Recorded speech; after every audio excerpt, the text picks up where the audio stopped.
we were fortunate to win that last game, and hopefully we can just continue to try to do some of the same things conceptually and figure out how to help ourselves for maybe. Everybody's talking about how Dante defended James Harden. Is his skill set so unique that he gives you something that other guys don't have, or is there something translatable to the other guys you might put on Harden? I think it's a mistake to overreact to one game and all of a sudden cast Dante as. Dante played good and he worked hard. And, it's like I've said it before. It's you're gonna. That's all you can do.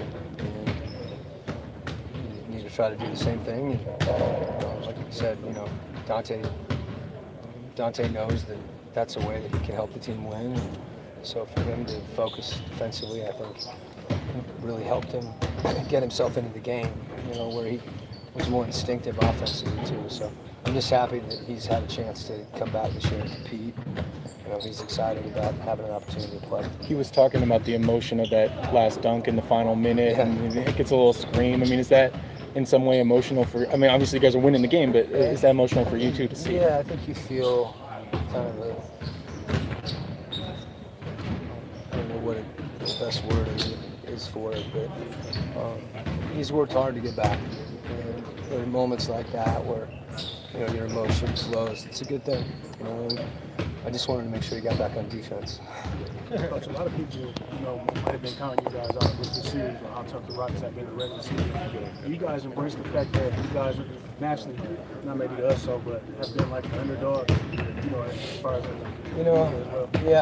I don't think this is a group, myself included, that's trying to lean on that stuff. I mean, we just play, and there isn't an inferiority complex or hey, look at us, you haven't talked about us. And I don't feel like that's the case, for one thing. If you win, then, people notice. If you don't, then, there's nothing to talk about. So to the extent, those things take care of themselves if you play well. And, our team hasn't been really externally driven. We haven't had that mindset. We've had a little bit, we've had a foxhole mindset. But that's different. That's more about us and us trying to get better. And, I think that remains the focus. And if playing well is something that people see, then that's a good thing. But it's not like we're trying to impress anybody or change anybody's mind or have some sort of chip on our shoulder. It's just that's not there. Quinn, it's not to say we don't care and want to compete. Quinn, you're down 4. It's been an 11-point swing, and P.J. Tucker and Donovan Mitchell tie up for that jump ball. Mm-hmm. Is that just a jump ball, or was there something a little bit more to Donovan hanging in there? To me, it was more about just, first of all, I've loved P.J. Tucker since he was at Texas. I was at Missouri, and particularly the road that he's taken as far as, he's grown as a player. I think he's a man, and he competes at the highest level. And, Mike Elliott was in Phoenix with him, and so we know what an impactful player he is. To me, that play was just two guys competing, and sometimes when you get a tie up like that, like people look at it like it's a bigger deal because it ends up with two guys jawing at each other or something. I don't think that even happened, but both those guys were it was business as usual, and that's knowing PJ and how tough and what a competitor he is and what a good player. Donovan sticking his nose in there is a good thing. I don't think any of them, if anything, they were playing it down. But get to the next play and you got to jump ball. We talked about guys. Last question. Praised your in-game moves and game-to-game adjustments, and maybe took a point or two how you handled pick and rolls this last game, slip screens, all that sort of stuff. They've obviously got to counter that. What's your expectations of that critical part of the game going forward? Well, I think coaches in general probably get too much credit and too much blame in the playoffs. There isn't anything we did that was that special. I think players make adjustments to what they see. And, they've done that to us as well.